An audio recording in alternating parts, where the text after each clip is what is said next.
Welcome in to Greenville Grit, Greenville residents in touch on 103.7 WTIB. This is the local show that keeps you connected and in touch with the issues that affect what's happening in your community. Greenville Grit is sponsored by Ribeyes, Kid Construction, and Greenville Toyota. Now, here are your hosts for Greenville Grit, Terry Williams and Michael Overton.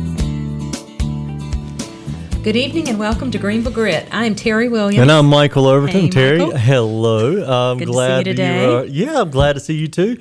We're going to continue our show on talking with the candidates. That's right. I worked on the schedule last week, and it's a challenge when you have probably 15, 16 people running, and you're trying to get people lined up for every Wednesday. That's right. And, the election will be here before we know it. Yeah, it's coming up very quick. Very fast. Really, when you get into September, election season is going to go wide open, and That's right. And from there, I guess it all goes downhill.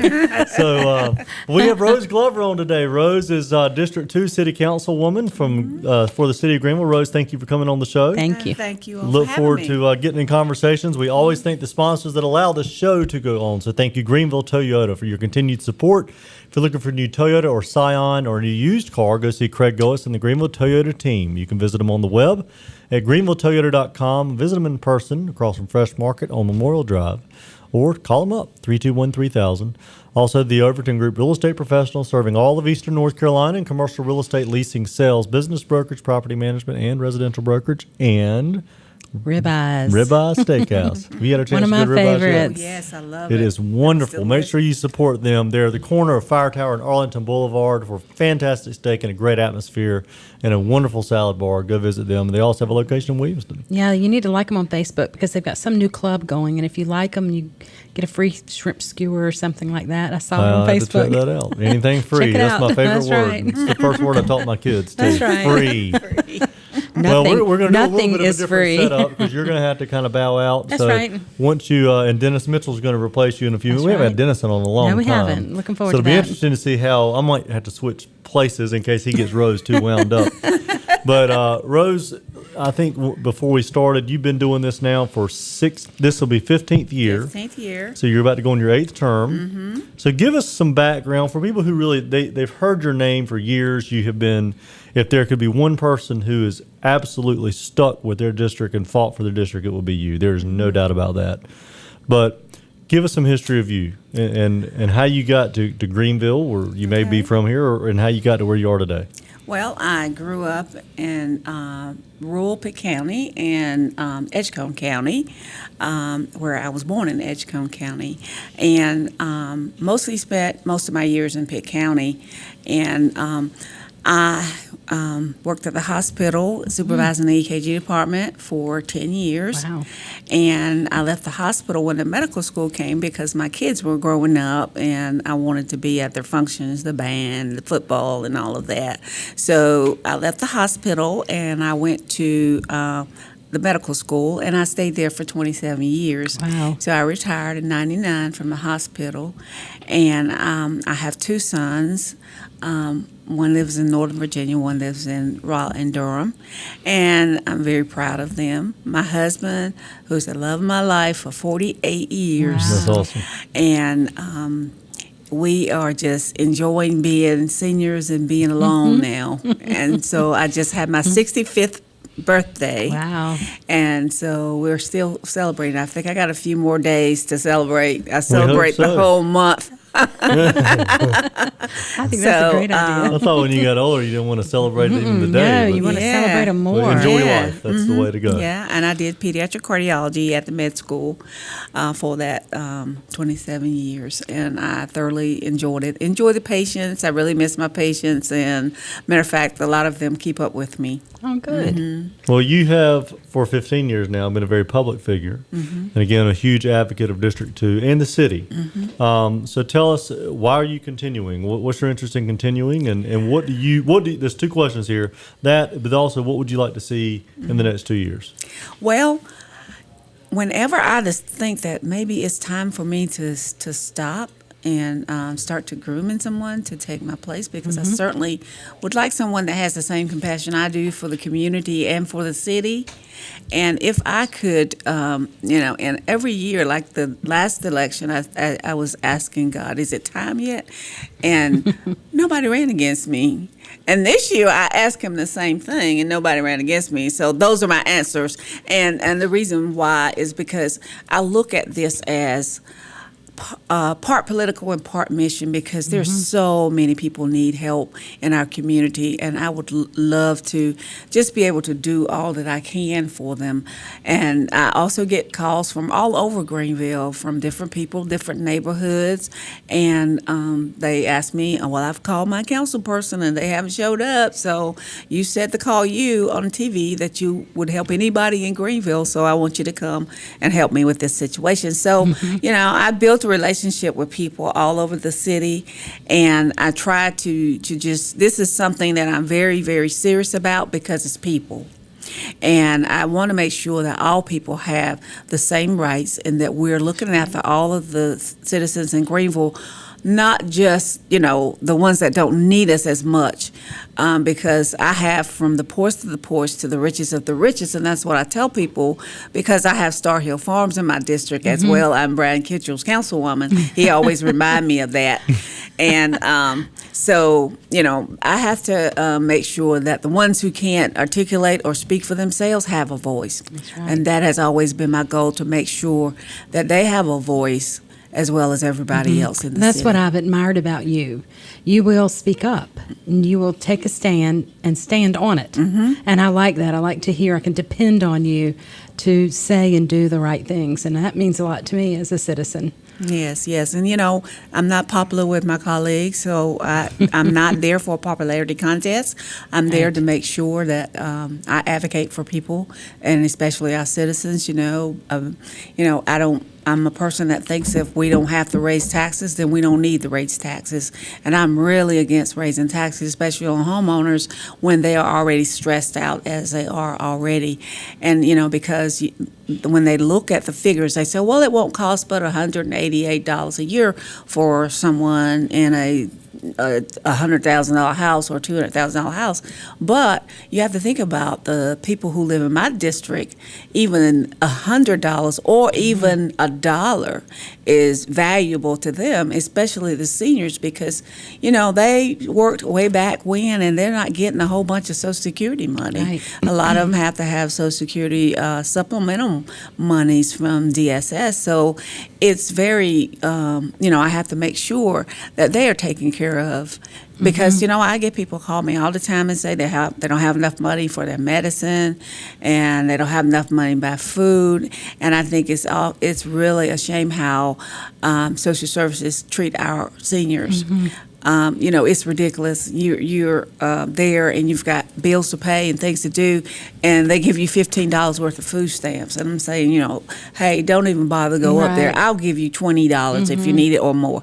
So that's the way I am. Well, Rose, you mentioned colleagues. So I'm gonna, let's go into current council. I know in the past there was a lot of criticism because there was a 4-2 voting block.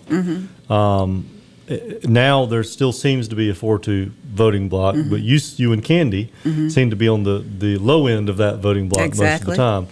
Give us your opinion of where we are in our current city council, and what changes do you think need to be made? Well, I started out with Miss Mildred Council on the city council, and I'm used to being the underdog, but I'm the dog with the biggest bark. So therefore, I'm not going to let you dismiss me. Well, Max was too. That's my buddy. Max was my buddy. Max and I worked so good together, and when he told me he was leaving, I just bawled, and because I said, Max, you sure you can't do this and that too?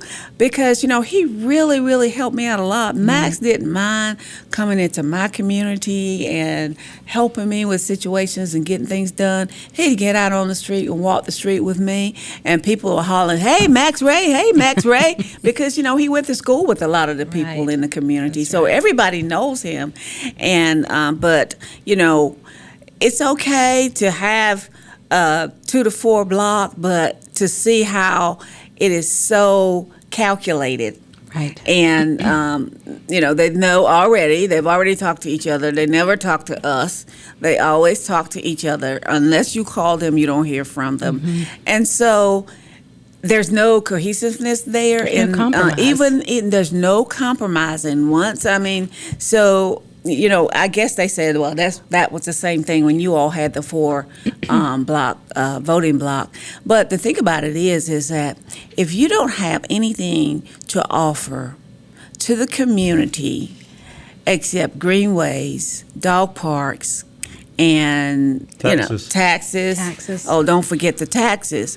If you don't 12 of them so far. Right. And if you don't have anything to offer to the community except that, then the community needs to say enough is enough and vote them out of office, because if you're not doing what is good for them, because I think that they're just hooked up on one little group of people, and those people guide them. And so, some of my fellow council members has never even introduced anything to help the city. But yet now, speaking of, I can call his name, Mr. Mercer is saying he's taking credit for everything that has been done, and he's lying, because a lot of those things he voted against. He voted against the Dream Park. He voted against everything that has been going to West Greenville. The parking deck, against that. Which has been a huge success. And would have voted against the pay changes for the employees if Candy and I had not called for a show of hands. So, you really have to push them sometimes, because, the employees need to know who's up there fighting for them. Right. And, well, that's a concern. And Terry and I I'm sorry to interrupt, but that's something you and I have talked about. We did talk about it. When you look at one of Calvin's things 2 years ago was when Alan Thomas first came in, and Dennis Mitchell, and the 4-2 block that was there at that time. So that would have been the last council. There was an exodus of a couple of people. Our police chief, who I wouldn't say many people would argue was a big loss. He's already been fired from his last job that he got after us. And then the city planner. But if you look at the last year within our own city, since Calvin has had the 4-2 block, we've lost a lot of people. A lot of really good people. A lot of very good people. We lost our police chief. We lost our assistant city manager. We lost people in the planning department. I think we came up with 5 or 6, Terry. We did. Well, if you have, if employees see that they work hard on trying to get things done that we ask to have on the agenda, and they work very hard to do that. But if they see that you're not interested in what they're doing, that let's start another board, or we need to get another commission for this and a commission for that. Well, my question is, what is your job? Your job is not to put things out for everybody else to tell you what to do. You need to learn your people and do what the people are telling you to do. I mean, all of your people. All of them have thousands of people in their districts, so you should be covering the whole thousands of some people in your district, because some people are neglected. Right. They're very neglected. And I hate to say that I was asked by a councilwoman if I would go with her. She would knock on the doors of the African American citizens in her district. That takes it. That really takes it. I don't either. Next question, Terry. Well, let's switch over a little bit. What kind of things do you want to see happen when you are reelected? Well, what I'd like to see when I'm reelected, I would definitely like to see, and I'm really hoping that we can have some new people being elected, and some younger people who are more energetic and more into the needs of the people, and can bring some fresh ideas to the community. And I think that is one of the things that the Common Grounds group dislike about our mayor. He's young. I think he's the first mayor probably had a baby on the council. Right. And he's young, he's energetic, and he's a go-getter. And he he worked for Governor Hunt, bringing jobs to North Carolina. He flew all over the country bringing jobs to North Carolina. And he has that business sense, and we need that. Right. We need someone that can make decisions and say, we really need to move forward with things that are going to enhance Greenville. Not talk about Greenville is the best city to come to, it's a bedroom community and all of that. Because what happens when you start having bedroom communities, your money goes down. And you need to be business conscious about our businesses in the city and try to bring good businesses to the city. And of course, with ECU growing as fast as it is, there's a big call for housing and all of that. So we have to do those things. And I think that a lot of people fight against things because of a certain little minority group don't want this, they don't want this, and they don't want that, but yet they want Greenville to grow. And so it's very interesting to see how my colleagues think. I mean, I think that they know everything, but they don't. They don't, I've had to challenge them on, what your powers are, some of your powers that you have, and what some of the North Carolina state statutes say that a council person can do, because they don't know. Right.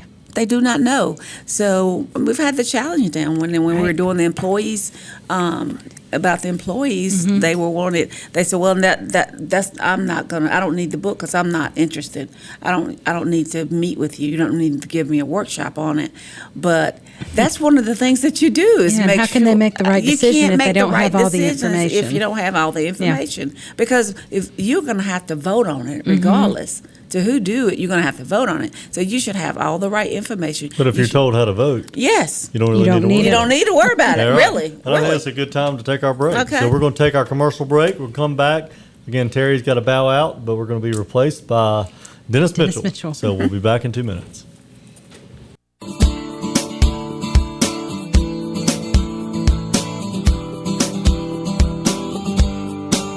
Welcome back to the Greenville Grit. I am Michael Overton, and things have gotten much worse here to my right. I had Terry Williams here. Now I've got Dennis Mitchell. So, Dennis, thank you for coming on. Man, it's been a long time since we've had you on the show. I know, man. You guys have had such a lineup of guests. You haven't needed me. Well, no, we love you, Dennis. We love you. But, Dennis, I'm glad you're here because you had the opportunity to serve with Rosie Glover, our guest today, for 2 years when you had the 4-2 block. So this is a good time to talk about that. And so I'm going to let you kind of, because you're not running this time, but you still got a huge interest in what's going on in the city of Greenville. I'm going to let you take the lead. Talk to Rose and let's kind of figure out where do we go from here, because I think we're all disgruntled. Many of us are disgruntled with our current council. How do we get our city in the right you guys direction? have mentioned it. I mean, you talked about the police chief leaving and others, but I mean, the economic development person left. I forgot to mention park him. superintendent. So, I mean, there's been a lot of stuff going on, and Ms. Glover knows one thing near dear to my heart was economic development. And I can probably count on my hand how many times economic development has been talked about with this current city council. I mean, so I didn't think it had. I mean, what's next to do? I mean, we haven't really done anything this time because y'all haven't been able to. You and Candy have stood up and fought against the taxes, fought for employees, and fought for all those issues you can, and been a great voice for it. But this council, like you said, they've already made up their mind when they got there. They're going to vote their 4 block, and they're going to go about their business. So what can you possibly do? What can you and Candy and the mayor possibly do to keep the city moving forward? Well, sometimes you just have to forget about those people and just go ahead and do what you need to do and hope that you can get it pushed through if possible. But if not, everybody needs to see, who are they involved with? Who are the people who they support? Who are the people that they are listening to? Because it's certainly not the majority of their citizens that they're listening to. But their argument is they keep getting voted back in. Right, they keep getting voted back in. Obviously, somebody likes what they're saying. Yeah, but I unseated a 12-year incumbent, a person that grew up here in Greenville and everything, and I unseated him, and he had no idea that I was going to do that, but I did. So eventually someone will come along and unseat them, and, we can move forward.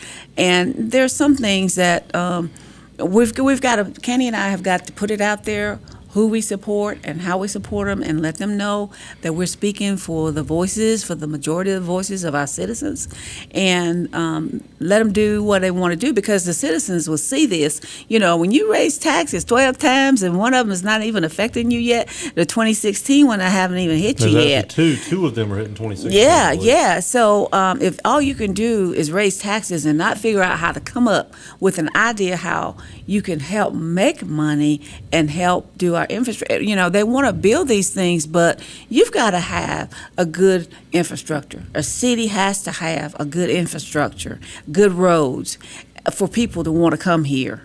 And so that's one of the things that they don't understand. And, when I made the motion for the bond, it was for infrastructures and streets, roads and sidewalks. And so, putting $750,000 on the side for a pet project, which will never happen. We've put more money in greenways in the last 10 years than we've ever put in greenways. We've got over $10 million in greenways right now to finish. Yeah, we doubled the size of it. But you brought up a good point. When we were on the council, our main focus was on taking care of some of the infrastructure needs. We pushed for South Greenville money. We redid the Dream Park that was 40 years in the making. Really try to take care of what we had then. Since this current city council came up, they did a little bit of money at the town commons. Didn't do the design and construction documents, but put park benches out there. I think $7,000 park benches and trash cans. And now there's talk about this brand new park on Tar River. I think Kendi brought that up. It's like we got all this aging infrastructure, all these aging parks, and now this park came out of nowhere. It's about to leapfrog everything on the capital improvement plan. Can you talk about that a little bit? Well, I think it's political talk. It's political talk, and to see them do it, I'm not familiar with anything that they talk about during their political campaign that they have been in agreement with. Well, see, because a lot of people don't realize that this park came up with now a person that's running against Marion Blackburn. It was a disc golf park that they were going to pay for. All they wanted was land. Exactly. And then all of a sudden, it's like, to me, it got political. Like Marion was like, we don't want you to do this. So now we had all these park meetings. Now this transformed into this huge mega park that was something that was going to be paid for, but now the city got to come up with the money to pay for it. Exactly. And, is when citizens come to you and they have ideas like that, it pays for you to listen to it, because the plans, they were so excited, and the room was filled with students. They were so excited about this park, and they just shot it down like it was nothing. It's not my idea, so I don't want it. That's the way they think. You're nobody. Who are you? Where you been? But the thing about it is that we have a lot of young professionals here in Greenville, and the young professionals are very, very frustrated. They watch the council meetings and they see what's going on, and they're very frustrated. And I'm glad that they're frustrated. I'm glad to see younger people running. And I hated to see you leave, Dennis. Everybody did. But your time will come again. Your time will come again. And I would just feel like you can move to District 2 and take my job. But don't let District 2 tell you I told you that. It's on TV. But, I love my people in District 2. I got one more big issue to bring with you, and this is out of left field, and this is something big to me. How is our city being managed right now?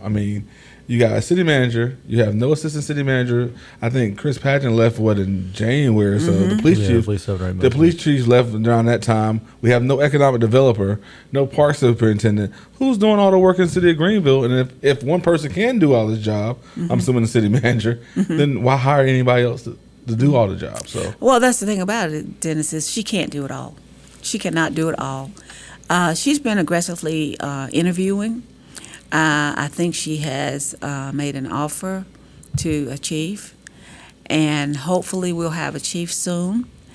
That process, Chief Aiden was one of the interviewers on that process, and she's hiring actually two city managers, two assistant city managers. And that way it will free her up, I hope, to be able to do more community, get more involved in the community, because basically, I mean, she's got her foot to the fire and she's been scuffing ever since all of these people left. But she is hiring a chief financial officer and also someone that has some experience in economic development and finance and all that. So, you really need that with both assistant city managers. They need to know what to do. But my concern is I've always, in other cities, the manager is always over finance. And I asked Ms. Lipscomb that when she came here, and she said, "Oh no, I will be over finance." But then she put an assistant over finance. Mm-hmm. But if you're the city manager, you need to know what's going on all the time. Wayne was always over the budget. Wayne was always over the budget, and Wayne always knew where he was in the budget, where any money was hid, or where any money was there that wasn't being spent. You could always go to Wayne, and Wayne could find the money. So I think that I really love Wayne. He was a good city manager. He was extremely good to the employees, and he carried on the tradition of having lunch with the manager, and he would invite someone from every sector of the city employment to come and have lunch with him. And so that's not been done now. That's been dropped.